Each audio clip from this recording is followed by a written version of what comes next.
There was an artist in the late 19th century, his name was Pablo Ruiz, and you would recognize his paintings because he would use his mother's and his father's last name on much of his works. You may also discern his paintings by the mood that he was going through. When he had a dark period in his time, he had lost a friend to suicide. Much of his works was in shades of blue. Later, when life got better, he would reflect shades of red in his works, and he would, at the latter part of his career, begin to utilize a style many of us may recognize him through, which was called Cubism. If you don't recognize his works or his style, you may recognize his new name. In 1901, he dropped his father's last name and began to use his mother's last name, Picasso. Many times we can recognize the creator through their creation. In fact, this was the indictment against us as humans. God said, you should have recognized me through my works. If you don't understand you or me, look at what I did and the commonalities between my paintings and discern the creator. For instance, you know your mother is the earth, right? Your biological mother, your original mother that he took from the dust of and created you.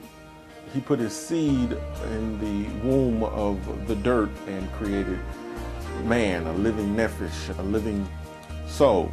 And if you study your mother, if you study his creation in earth, you understand more about yourself. For example, who's holding up the earth?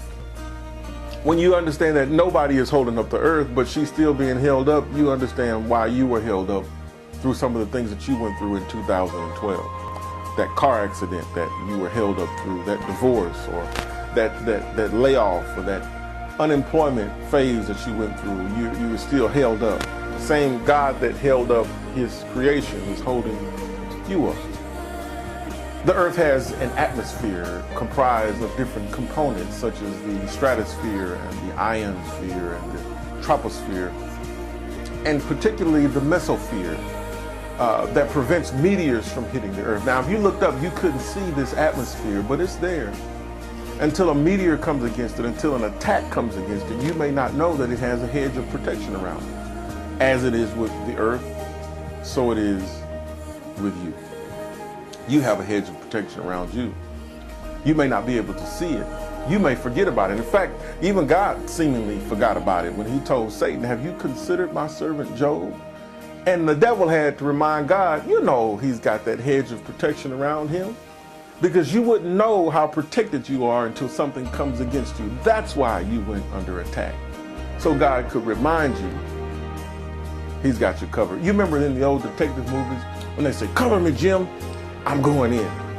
I don't know what you're going into this year, but as you go into 2013, as you go into a new relationship, as you go into a new career, as you go into a new mindset, I just wanted to remind you, your partner's got you covered. Go on in, take on the new business, take on the new venture. If you fail, he's got you covered. If enemies attack you, he's got you covered. If it doesn't work out, he's got you covered. If you succeed and you don't know what you're doing and you have no reference point of the success that you're walking into, guess what? Your creator, your Picasso, he's got you covered. And now unto him who is able to keep you from falling and to present you faultless before the presence of his glory. To the only wise God, be majesty, dominion, power, and glory, both now and forever. Amen. God bless you and have a happy new you.